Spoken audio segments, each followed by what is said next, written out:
This next set of characters, I played two of them quite a bit more, obviously, than the third. But the third is, I'll explain what that means by why I don't play that third one that often.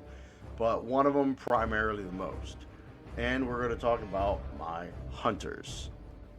This is from the Warsong clan. This is the Warsong armor set. I went and found, luckily there was a weapon that matched the set for the most part. So I went and got that because I wanted to have a gun on him. I didn't want a bow and I didn't want a crossbow. I wanted a gun, and luckily they implemented a gun that looked pretty cool. Plus the idea with this fire in the front, it goes with like kind of the whole Iron Horde thing they had going.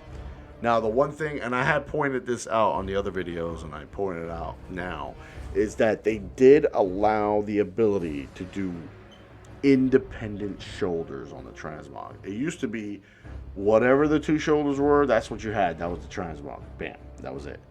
And it sucked because when he does a stance to point his gun, he literally has a shoulder in his face. Like, it's his face is in the shoulder, okay?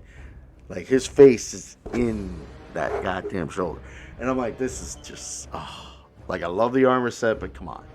And I didn't want to have him without the shoulders, because that didn't look 100% either. Then they finally gave us the ability to do independent shoulders. And I said, excellent. I'll take the one that goes in his face off and put the other one. Because I do love the style of that shoulder. I mean, the shoulder looks great. But yeah, I went and found a cloak that I thought looks really nice with it. Oh, it just looks so cool. So technically, as hunters go, he is my favorite on looks. And also the spec. He is a marksman hunter. And marksmanship hunters, the way they're built right now, I really like it. I mean, I really, really, really like it. I mean, I dig the style of marksmanship. Now, on this guy, I actually used the same wolf as the 1 PvP warrior. Because for some reason, that just looks good. It just looks good. I feel like this is it. This looks good. This looks good. Now, as flying mount goes, I just gave him a regular basic wyvern with the armor. Because I feel like he may be an orc that is technically Warsong, but he's of the Horde, okay? And he's for the Horde. And then that is like your basic Horde flying mount. So I was like, I made it simple on that. So that shit's just cool. Plus, if you look at some of the wolves, they kind of look okay, but I'd rather have this one because it just looks cool. Now, when it comes to a hunter can have pets. So for those who don't know about pets on a hunter, I'll go ahead and show that off. On this guy, for the setup I got going, actually, I'll show you real quick what I mean setup. Talents. There's a thing called, I think it was Marksman, right? Let me see, where is it?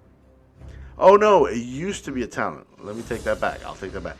It used to be a talent. You would have to talent into it. Now you don't have to talent into it.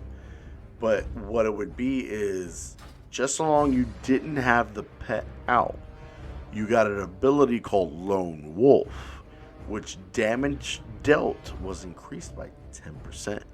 So if I were to whip out my pet, I lose that buff, but essentially, more or less, the pet is 10% of the overall damage, in a way.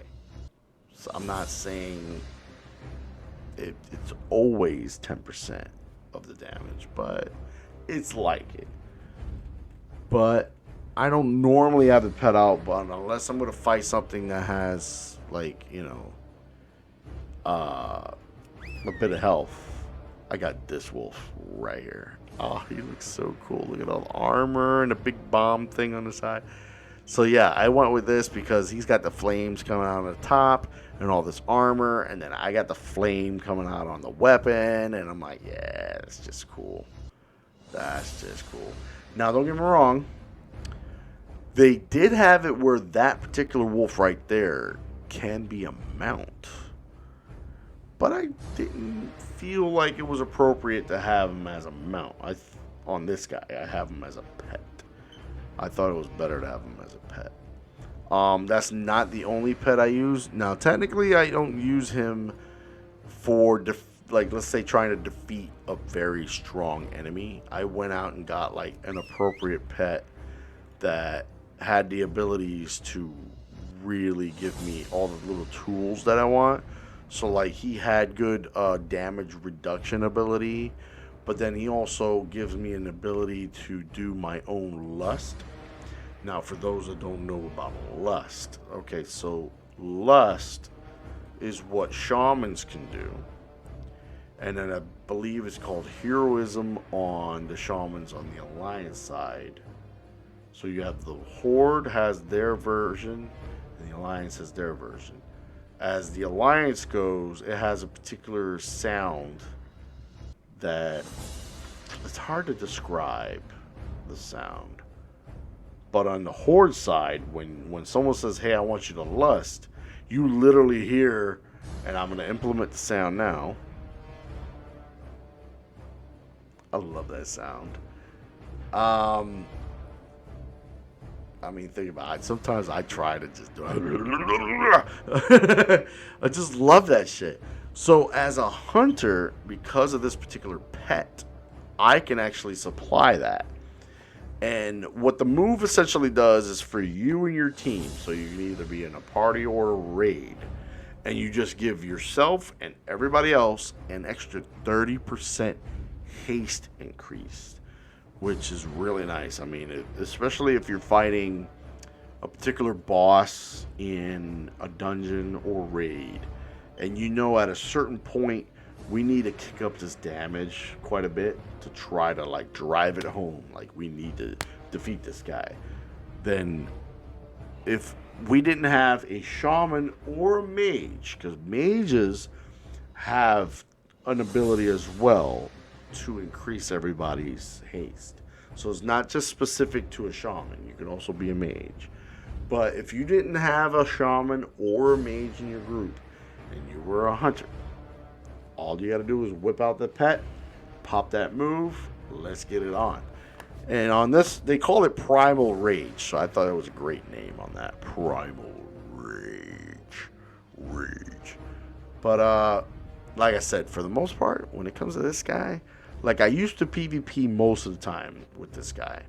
And I would say if I were to PvP with a ranged character again, it'd be a hunter. Because let's say I don't have anything against being a caster ranged class in PvP, only for the fact that I don't like being interrupted. So that's one of the things that are kind of pain in the ass, is thinking that you're going to do a spell and something interrupts you. You can't now. You can't do that spell.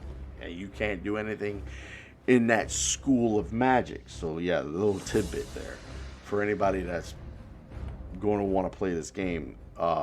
Everything has a school of magic. So you got your fire, your frost, your nature. So like, let's say you were on, unfortunately it happened on my paladin with holy.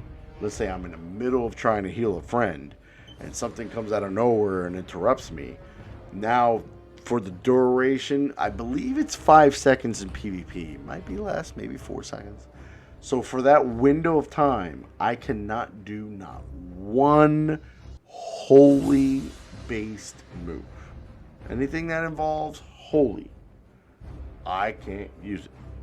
So it's harsh. It's pretty harsh. So like when you're on, like let's say if I'm on a mage doing fire and somebody cracks me one where it interrupts me, I can't do not one fire spell to defend myself, to hit back. So I didn't like the feeling of that for PvP. So I was like, my go-to is a hunter. Like I just, honestly, it's a hunter. When it comes to ranged DPS in groups, honestly, it's a hunter. Because for some of the characters, when it comes to casting, you have to stay in one spot and cast the spell. While a hunter, you do not. Well, except for, well, this guy you have one where you have to stop and cast. But I do have the opportunity to throw it out for free as an instant. So there is that. But my go-to ranged character is the hunter. And it's this guy, the marksman. But that's not to say that I don't like the other specs of hunter. Now, I'm going to talk about the one other spec that used to be different. Right now, if you think, compared to what it was, hunters were just 100% range. But one of the other specs are different. I'll talk about that here in a sec. But this guy, look at him. I wanted to give him basic, he is a basic hunter. He just has his little harness, some pants, and then the little pouches with the little bag. And that's it. And then that bow, I remember when that style bow came around, I said, you know what? That's the bow I feel like that particular hunter would create to then go out and hunt. And then, as you can see, there's this tiger behind him.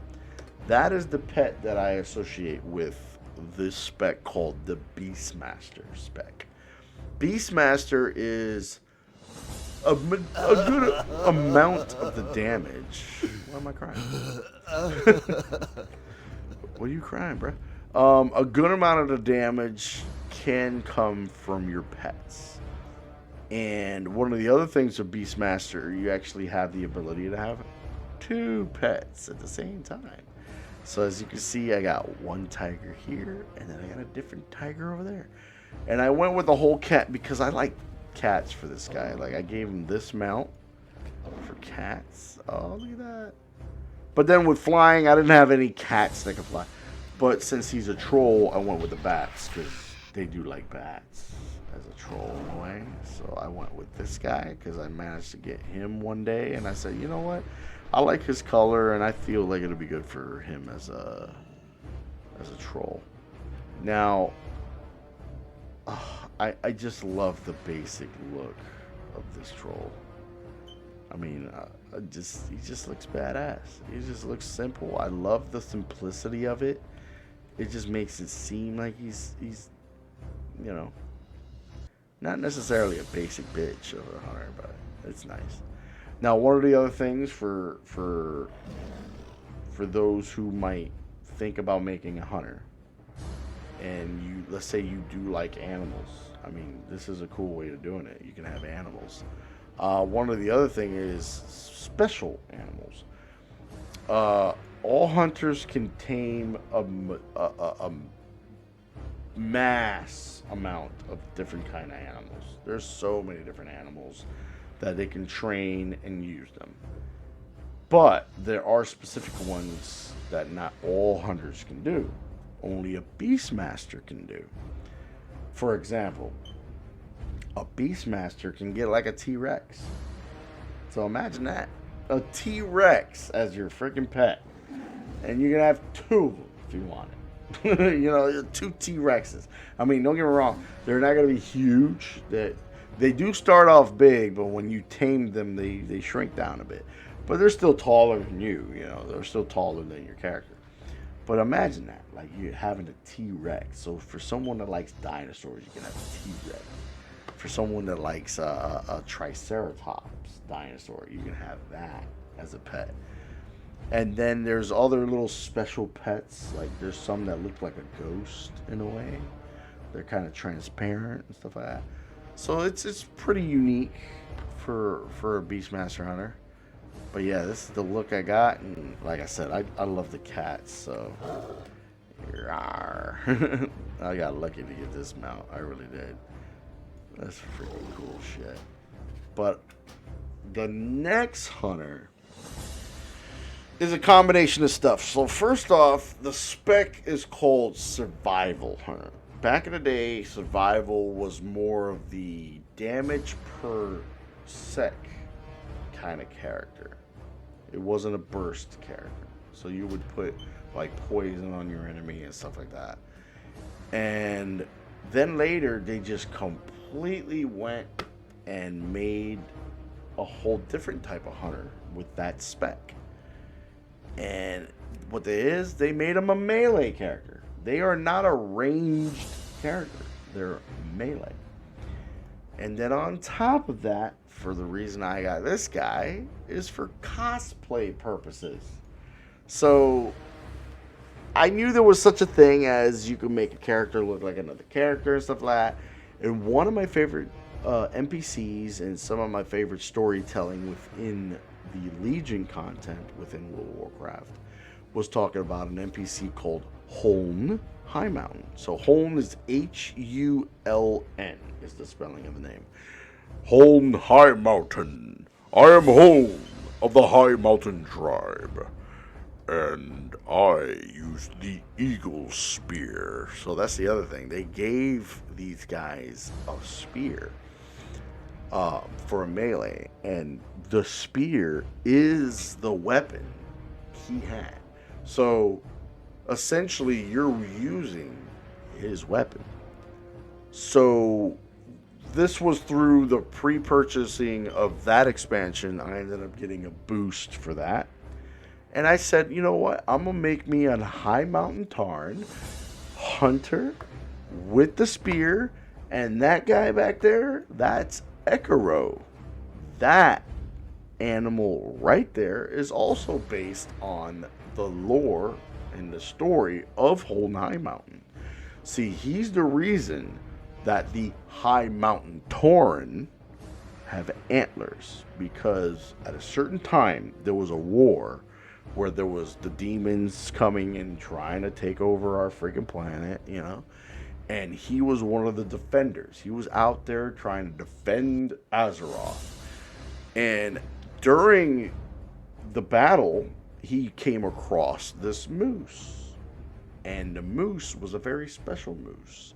That moose's name was called Ekiro. And Ekiro had like a spirit to him. He had power to him, but he was a little injured. And he went to help the injured animal. And through that, they fought together at a point.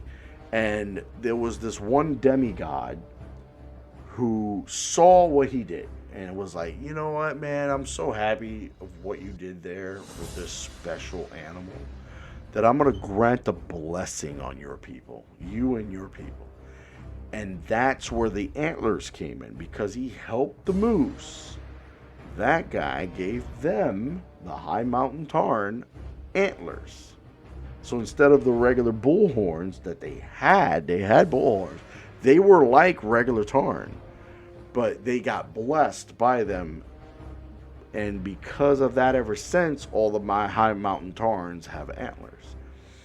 And then, as you could, I don't know if you can see it there, the spelling of the name. I couldn't do the regular spelling. It wouldn't allow me. So I have the U with a little special character. It's a little special character U. It's got like a little triangle on top. But essentially, this is me cosplaying the character in the game. I made Hûln High Mountain. I tried to match the gloves and the boots. The pants, I believe, is the only thing that's not the same. I believe. But I definitely have the belt with the pouches. Like, that looks the same.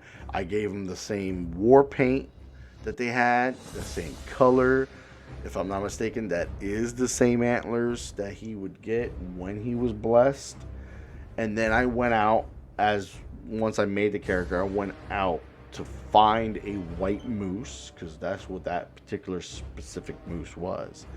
And that was when I was explaining, I was a little sad, where you can't have the apostrophe in your main character's name or your pet. Because Ekiro actually has an apostrophe in the name. And since I can't, the spelling is the same, but it just doesn't have the apostrophe in the name. So that kind of sucks. But hey, it's cosplay. It doesn't need to be 100% looking just like it. But this is indeed Hûln High Mountain. I am Hûln. Actually, I made a little thing. Now that I think about it, hold on. Let me get into the light here so we can see him a little bit better. There we go. Look at that. There we go. See, and then the Ekiro. Oh, look at Ekiro. He's so cute. But yeah, I made a thing where I could click it, and I go, I am Hûln Mountain of the Eagle Spear, and I serve the Wild Hunt. And the reason I say that is because, see, that particular NPC, we only learned about him and learned about how he's the reason they got the High Mountain Tarn.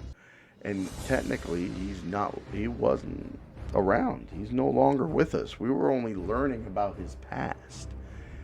And so that's why I said, okay, I could cosplay him and like essentially bring him back to life. But throughout this last expansion, the one we're currently in actually, Shadowlands, through some questing in Ardenweald with those individuals over there with the Winter Queen, there's a quest chain that eventually you come up to a spirit that's been helping the Wild Hunt, which is the group that works for and with the Winter Queen of Ardenweald. And when you come across them, and it's like, oh look, it's Hûln Mountain. You get to see Hûln and meet him again. Well, I can't say again. You meet him because you actually don't meet him throughout the story of Legion. You just learn about him, but you actually meet him in Ardenweald. And it's like, wow, that's so cool. What was pretty cool, too, is imagine playing this character and then meeting the character you cosplayed off of. Like, it's surreal. But, yeah, that's... Oh, it's so cool. And then the Eagle Spear does look cool. I mean, I really like the way the Eagle Spear looks. Hûln Mountain of the Eagle Spear. Yes, the High Mountain Tribe. Now, on him, basic, I decided to just have a moose as a mount, as the ground mount. Now, for fly mount, there is a type of moose that I wanted.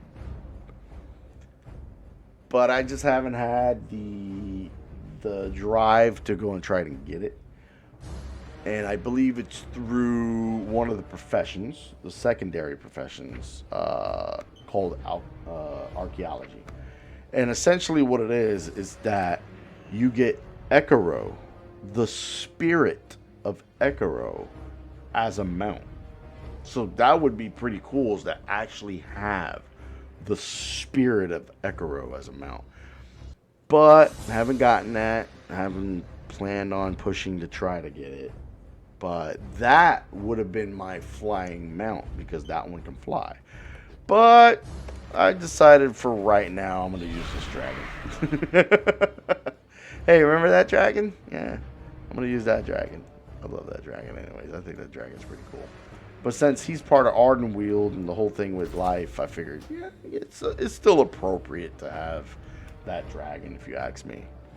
But yeah, this is one of my favorite things, is the idea that I could cosplay an NPC character that I really like from the game. Like, there's not many characters that I have a draw to of saying, oh wow, I really like that character. Hûln Mountain was definitely one of them. He, you know, what he did, how he did it, and the story you learn, which hopefully anybody that hasn't played this game gets a chance to play this game, gets a chance to play Legion and actually see that story, go through that storyline and learn about Hûln Mountain, what he did for his people, what he did for Azeroth to protect it and stuff like that. That's top main reasons I decided to make a cosplay character, if you will. It looks cool.